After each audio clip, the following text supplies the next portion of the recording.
ফুল forehead কলকার series 1। হ্যাঁ, আজকে থেকেই ফুল ফোরহেড কলকার ডিজাইন তোমাদের সঙ্গে শেয়ার করতে থাকবো।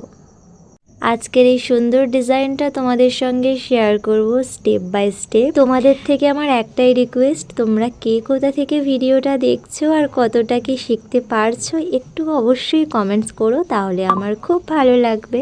যেহেতু ব্রাইডাল সিজন তো চলেই এসেছে, তাই সেখানে তো আমাদের ফুল ফোরহেড কলকা লাগবে। তাই তোমরা চাইলে আমার ভিডিও দেখে সেটা ট্রাই করতে পারো। আর বলে রাখি, আমাদের next basic to advance online কলকা ক্লাস শুরু হচ্ছে ডিসেম্বরের ফার্স্ট উইকে। তো তাই যারা হাতে ধরে এরকম সুন্দর সুন্দর ডিজাইন শিখতে চাইছো, যাতে নিজেরাই করতে পারো এরকম সুন্দর সুন্দর কলকার ডিজাইন, তার জন্য ভর্তি হয়ে যেতে হবে আমাদের অনলাইন ক্লাসে শেখানো হবে basic motif, advance motif, reception কলকা, গাল কলকা, ফুল ফোরহেড কলকা, সাবেকি কলকা, ইভেন মাটির জিনিসের ওপরেও কলকা ডিজাইন তোমাদের সঙ্গে শেয়ার করা হবে। যারা একদমই কলকা করতে পারো না, ব্রাশ ধরতে জানো না, তারাও নির্দ্বিধায় ভর্তি হতে পারো। ক্লাস চলাকালীন তো হেল্প পাবেই, তা বাদে ক্লাসের পরে যদি কারোর কোনো সমস্যা হয় তখনও আমার হেল্প তোমরা পেয়ে যাবে। আর বলে রাখি, এখানে একটা অফার চলছে, 30 তারিখের আগে যারা সিট বুক করবে তাদের জন্যই অফারটা থাকবে। অফার সম্বন্ধে বিস্তারিত জানতে নিচে দেওয়া কন্ট্যাক্ট নাম্বারে যোগাযোগ করে নিতে পারো। আর আজকের কলকা ডিজাইনটা তোমাদের কেমন লাগলো সেটা কমেন্টস করে জানাতে কিন্তু কেউ ভুলো না। আর হ্যাঁ, অনেকেই কলকা বুকিংয়ের জন্য কল করছো, বলে দিই আমার লোকেশন কিন্তু জয়নগর মজিলপুর, তাই নিয়ারেস্ট লোকেশন থেকেই আমি বুকিং নিই। আর যারা ব্রাইডালের জন্য বুকিং করছো তাদের ক্ষেত্রেও একটা দুর্দান্ত অফার কিন্তু এখন চলছে এই সিজনটার জন্য, তাই কেউ মিস করো না কিন্তু।